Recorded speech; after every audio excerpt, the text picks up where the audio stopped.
Hello, Assalamualaikum. My name is Muhammad Ikhwan. I'm from DPE 5B.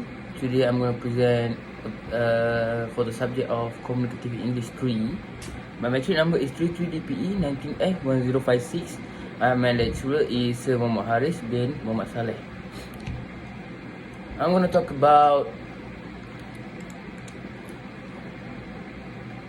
my title is Occupational Accident in Malaysia for the bar chart category. The introduction is an occupational injury. What means occupational accidents? An occupational injury is defined as any personal injury, disease or death resulting from an occupational accident. An occupational injury is therefore distinct from an occupational disease, which is a disease contracted as a result of an exposure over a period of time to risk factor arising from work activity. An occupational accident is an unexpected and unplanned occurrence, including acts of violence arising out of or in connection with work which result in one or more workers incurring a personal injury, disease or death. A case of occupational injury is the case of one worker incurring an occupational injury as a result of one occupational accident. An occupational injury could be fatal as a result of occupational accident and where death occurred within 1 year of the day of the accident, or non-fatal with lost work time. And then, incapacity for work is the inability of the victim due to an occupational injury to perform the normal duties of work in the job or post occupied at the time of the occupational accident. And then, here we have the data of National Occupational Accident Statistics 2020 for Malaysia. As we can see, the blue bar is for the number of accidents and the red bar is the number of fatality. We can see there are many knowledge that can be gained from this statistic. And for Selangor, we have the number of accidents is 20.4 and the number of fatal in Selangor is 1.65. And for Sarawak, we have 1.76 for the number of accidents and the number of fatality is 2.85. For Sabah, we have 0.44 for number of accidents and 1.44 for number of fatality. And Johor, we have 3.55 number of accident, 3.66 number of fatality. In Kedah, we have 2.12 number of accident and 0.68 number of fatality. And and then we have Terengganu, we have 1.11 number of accidents and 2.15 number of fatality. And then we have Perak, we have like 3.32 number of accidents and 1.82 number of fatality. This is shown in the in the statistic given. And for Pahang also we have continuous the statistic. Pahang we have 2.14 number of accident and 2.79 number of fatality. We have Wilayah Persekutuan KL and Putrajaya. We have 3.14 number of accident and 3.07 number of fatality. And for Penang also we have 3.25 number of accident and 2.4 number of fatality.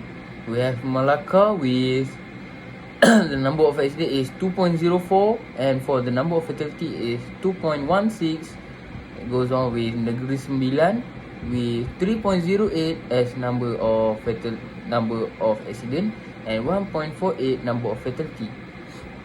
We have Kelantan with 0.76 of number of accident and 0.73 number of fatality.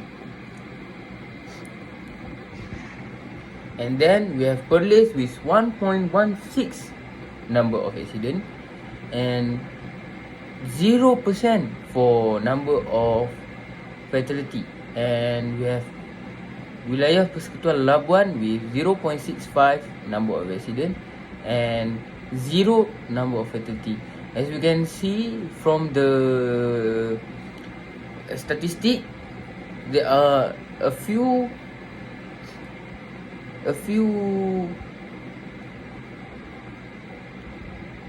states with 0 number of fatality. It shows that accidents less occurred in that state. And then we have the bar chart, as you can see, for 2012 until 2020. From the bar chart, it shows number of accident for years. We can see in 2012 we have 41,540 accidents happen, and for 2013 we have 43,795 accidents happen. 2014 we have 42,148. For 2015 we have 38,753. 2016 we have 41 and 5. For 2017 we have 42 and 513. For 2008 we have 35,460. For 2019 we have 40,811. And for the last year 2020 we have 32 and 674. It goes on with the number of fatality as well from 2012 and 2020, as you can see in the table for the chart. And conclusion for this title, the highest number of accident is in 2013 with 43,795 accident cases that happened. Second, the highest number of fatality is in 2017 with 711 cases. And the third one is the lowest data for both parties is in 2020.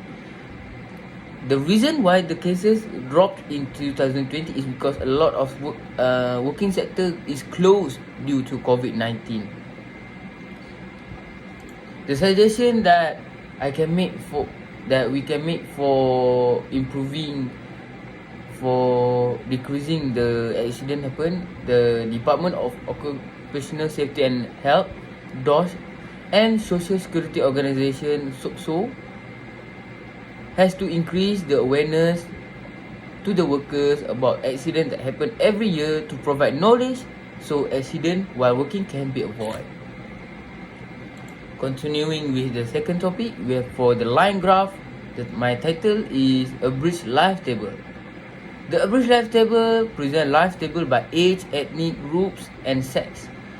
These life tables are generated based on the mortality statistic for 3-year period and mid-year population estimates. And then the life table is a table that shows the probability that a person at a certain age will die before reaching his or her next birthday. A life table is prepared from age-specific mortality rates, and the derived values are used to measure mortality, survival ratio, and life expectancy. The average remaining age years for a person is expected to live at the beginning of a certain age if the age-specific death life. As you can see in the line graph that presented, we can see life expectancy at birth Malaysia from 2011 to 2021.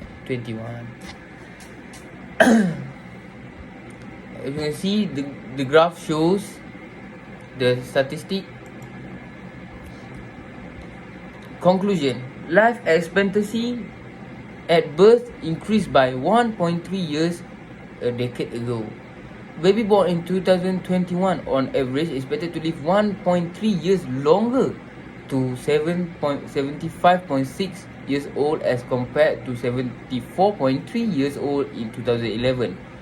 On average, a newborn girl is expected to live longer, up to 78.3 years, while a newborn baby is expected to live until 73.2 years in 2021. From 2011 through 2021, life expectancy at birth for female has increased by 1.1 years, while female is increased by 1.5 years compared to 76.8 years old for the same period. And then the second point is female at the age of 50 years old is expected to live 5.1 years longer than male. That's all from me. Thank you.